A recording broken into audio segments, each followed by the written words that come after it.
Assalamualaikum, selamat petang 6 hari bulan 2 kawan-kawan. Bersamaan dengan 5 Zulhijjah kawan-kawan. Dia makan kat sini. Dia orang potong buah dekat sini ni. Kebun apa ni?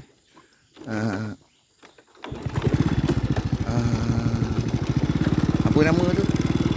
Allah Akbar. Ayah arwah tu.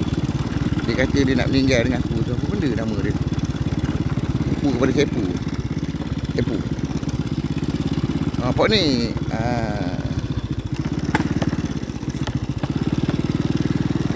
Dia kata dia nak meninggal, dia nak balik, nak meninggal.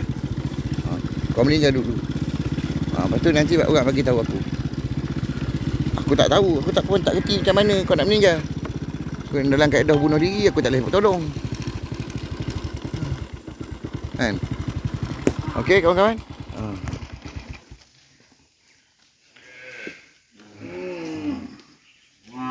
Ni dekat sini petang ni.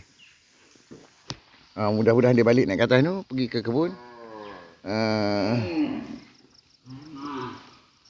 Pakcik Bidin, arwah Pakcik Bidin, Pakcik Jah. Arwah Pakcik Bidin, kebun Pakcik Jah. Okey kawan-kawan, sampai kat situ je lah.